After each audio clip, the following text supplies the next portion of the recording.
और उत्तर प्रदेश फेमस है ठोको यात्रा बुलडोजर की। अवैध है तो बुलडोजर चलेगा। तो लगा के बलिया से और गाजियाबाद तक और लगा के झांसी से और देवरिया तक कोई मकान की रसीद नहीं। अवैध जगह है तो वो बिल्कुल चाप के बुलडोजर चलना चाहिए, वो फिर चाहे किसी का भी हो। और रही है यूनिवर्सिटी, तो उस यूनिवर्सिटी जब बनी थी तो अजीज कुरैशी यहाँ अतिरिक्त चार्ज में राज्यपाल थे, उनके हस्ताक्षर हैं। जो एक राज्यपाल होता है और राज्य का पिता और संविधान का विधाता माना जाता है। जिस टाइम का इनका ये बना है उस समय अधिकारी कौन सा था, किसने नक्शा पास किया और किसके टाइम पे ये हुआ है काम, सबसे पहले सरकार को उसके ऊपर भी एक्शन लेना चाहिए। जो वो आजम खां पर बकरी चोरी, मुर्गी चोरी, गधा चोरी, ऊंट चोरी, मुकदमा तो कायम हो गया, वो जेल में है। अवैध चीजों पे अगर बात आएगी, अवैध पाया जाएगा तो चाप के बुलडोजर उत्तर प्रदेश की सरकार का चलेगा ताबड़तोड़। बाकी अखिलेश जी पर किस चीज के फूल उतारे जा रहे हैं। रामपुर की जवाहर यूनिवर्सिटी को लेकर सियासत गरमाई हुई है। रामपुर विकास प्राधिकरण ने यूनिवर्सिटी को अवैध घोषित किया है। हमारे साथ कुछ लोग, हम उनसे बातचीत करने की कोशिश करेंगे। भाई साहब, रामपुर की जवाहर यूनिवर्सिटी को रामपुर विकास प्राधिकरण ने अवैध बताया है, कैसे देखते हैं? अवैध बताया है, अवैध साबित भी किया होगा बताने के साथ साथ। बताने से कुछ नहीं होता है, उसको आपको साबित करना पड़ेगा। अगर आपने साबित कर दिया है तब तो अवैध है तो बुलडोजर चलेगा। और उत्तर प्रदेश फेमस है ठोको यात्रा बुलडोजर की। अवैध है तो बुलडोजर चलेगा। नोटिस चस्पा कर दिया गया है 15 दिन का समय। हाँ, तो 15 दिन का समय किस बात का दिया? खाली करने के लिए दिया गया होगा ना, कि आपका जो सामान है आप अपना निकाल लीजिए, बाकी उस पर बुलडोजर चलेगा। तो ये तो हो ही गया है, फाइनल हो गया है। और बुलडोजर अवैध जगह है तो वो बिल्कुल चाप के बुलडोजर चलना चाहिए, वो फिर चाहे किसी का भी हो। ऐसा नहीं कि विपक्ष की अवैध है तो विपक्ष पे चलेगा, पक्ष में भी हो। पूरी तरीके से जांच की जाए कि किसके किसके पास कितनी संपत्ति भरी हुई है, और अवैध अगर पड़ी हुई है तब को पूरी तरीके से सबके ऊपर बुलडोजर चलना चाहिए। विपक्ष तो कह रहा है कि विश्वविद्यालय हो या फिर बीजेपी के कई कार्यालय ऐसे हैं जिनके पास नक्शा नहीं पास है, उनको क्यों नहीं गिराया जा रहा है? देखिए, विपक्ष अपने जाल में स्वयं वो खुद ही फंस जाते हैं। सबसे पहले जी सवाल ऐसा वो करते हैं कि उनको पता है कि हम ये बोलेंगे तो हम खुद ही फंस जाएंगे। अब ये बताइए, आज अगर ऑर्डर आया है टूटने का, 15 दिन पहले नोटिस मिल गई है, और उसके बाद भी वहाँ पे उनको ये शंका है कि हमारा बच जाए, लेकिन जब अवैध है तो बच ही नहीं सकता है। और ऐसे अगर देखा जाए तो पूरा लखनऊ समझ लीजिए आधा अवैध बसा हुआ है, तो पूरा लखनऊ साफ हो जाएगा अगर अवैध पे आएंगे। पुराने लखनऊ पे आप चले जाइए, वहाँ पे 80% वहाँ अवैध बना हुआ है। अवैध बना है, लखनऊ साफ हो जाएगा। और जब समय आएगा धीमे धीमे करके जो अवैध चीजें हैं वो पूरी तरीके से ध्वस्त होने का काम होगा। कांग्रेस के प्रदेश अध्यक्ष अजय राय कह रहे हैं कि सरकार अपने अधिग्रहण में ले क्यों तोड़ रही है बिल्डिंग। देखिए, अवैध चीजों का मतलब है कि वो अवैध है।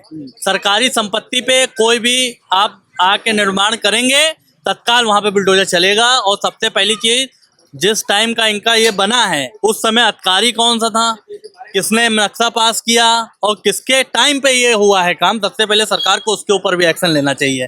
अगर वो जीवित है तो उसको देखना चाहिए कि इन्होंने कितना पैसा लेके, कितना घूस लेके इन्होंने गलत काम पास करवाया है। तो सरकार को पूरा बैकग्राउंड छान के उसके बाद बुलडोजर की यात्रा निकालनी चाहिए तत्काल। अच्छा, जो वहाँ बच्चे पढ़ते हैं उनका भी भविष्य खतरे में जाएगा ना जब बुलडोजर चल जाएगा तो? देखिए, भविष्य किसका खतरे में नहीं रहता है। अब आप यहाँ पे खड़े हुए हैं, ऊपर से पेड़ गिर जाए तो हम लोग का भविष्य भी खतरे में है, तो वो तो एक अलग मैटर हो गया। लेकिन अवैध चीजों पे अगर बात आएगी, अवैध पाया जाएगा तो चाप के बुलडोजर उत्तर प्रदेश की सरकार का चलेगा ताबड़तोड़। उस पर आप बिल्कुल भी समझ लीजिए बेफिक्र रहिए। गलत चीज पे योगी आदित्यनाथ जी तत्काल एक्शन लेने वाले हैं। ठीक है, ये तमाम लोग हैं और भी कुछ लोग हैं, मुस्लिम समुदाय भी हैं, उनसे बातचीत करेंगे। रामपुर की जवाहर यूनिवर्सिटी को रामपुर विकास प्राधिकरण ने तोड़ने का आदेश पारित कर दिया गया है, कैसे देखते हैं? देखिए, एक शिक्षा का मंदिर कहो या शिक्षा की मस्जिद कहो, रहा है सवाल। अगर आप देखेंगे तो लगा के बलिया से और गाजियाबाद तक और लगा के झांसी से और देवरिया तक कोई मकान की रसीद नहीं है। और रही है यूनिवर्सिटी, तो उस यूनिवर्सिटी जब बनी थी तो अजीज कुरैशी यहाँ अतिरिक्त चार्ज में राज्यपाल थे, उनके हस्ताक्षर हैं। जो एक राज्यपाल होता है और राज्य का पिता और संविधान का विधाता माना जाता है। रहा सवाल यूनिवर्सिटी का, मुख्यमंत्री जी माननीय हमारे योगी आदित्यनाथ जी ने सबका साथ, सबका विकास, सबका विश्वास, सबका प्रयास, हर हर मोदी, घर घर योगी के नाम पर देश का चुनाव प्रदेश का हुआ है। मेरा मानना है कि जो भी 15 दिन की नोटिस सरकार ने दी है और 15 दिन के नोटिस देने के बावजूद में जो भी कमा बेसी होगी वो सरकार अपना आजम खां का परिवार या उस कमेटी के सदस्य, कोषाध्यक्ष, सचिव सब उसको सही कर लेंगे। ऐसी नौबत नहीं आएगी। ये यहाँ जरूर है, उस समय पर समाजवादी पार्टी की सरकार थी और समाजवादी पार्टी की सरकार में जो भी काम जो हुए थे उनको भी नहीं नज़रअंदाज किया जा सकता है। थोड़ा उस पर भी जरा माननीय मुख्यमंत्री जी निर्णय लें। जो वो आजम खां पर बकरी चोरी, मुर्गी चोरी, गधा चोरी, ऊँट चोरी, मुकदमा तो कायम हो गया, वो जेल में है। बाकी अखिलेश जी पर किस चीज़ के फूल उतारे जा रहे हैं? जो रिवर फ्रंट आगरा का हाईवे पड़ा, ये भी सरकार से मांग करना चाहता हूँ कि राजनीति हो और जांच हो तो दोहरे चरित्र से न हो, एक निगाह से और एक कलम से और एक जो है नियत से होना चाहिए। समाजवादी पार्टी के कार्यकर्ता और पदाधिकारी कह रहे हैं कि विपक्ष के नेता हैं आप आजम खां, इसीलिए उन पर इस तरह की कार्रवाई कर रहे हैं, उनके यूनिवर्सिटी को तोड़ने का आदेश पारित कर रहे हैं।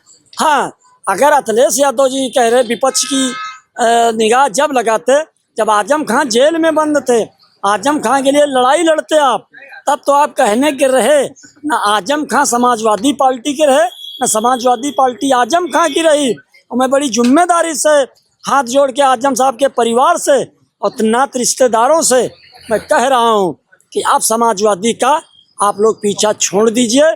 असरुद्दीन ओवैसी के झोली में आप आजम साहब, आपका परिवार अगर चला जाए वही आपके लिए बेहतर होगा। नहीं, इससे बुरे अभी तो बुरे दिन नहीं आए, इससे बुरे दिन आपके सामने आने वाले हैं। चाहे आजम साहब के समर्थन हो, समर्थक हो, चाहे घर परिवार के हो, चाहे नात रिश्तेदार हो, मैं सबसे हाथ जोड़ के गुजारिश कर रहा हूँ कि सब लोग जो है असरुद्दीन ओवैसी को सपोर्ट कीजिए। और मुझे मानना है कि योगी आदित्यनाथ जी ऐसा गलत काम नहीं करेंगे।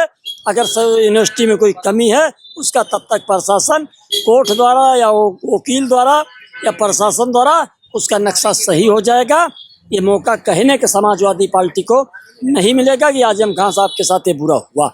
और आज जो आजम खां साहब झेल रहे हैं इसकी सब जिम्मेदारी सैफई परिवार की और समाजवादी पार्टी की है, और योगी आदित्यनाथ जी की नहीं है। क्योंकि योगी आदित्यनाथ जी ने खोपड़ी पे नहीं बैठाला था कि आप हमारे मुतीये, ये तो माननीय मुलायम सिंह जी ने, अखिलेश जी ने मुतवाया है।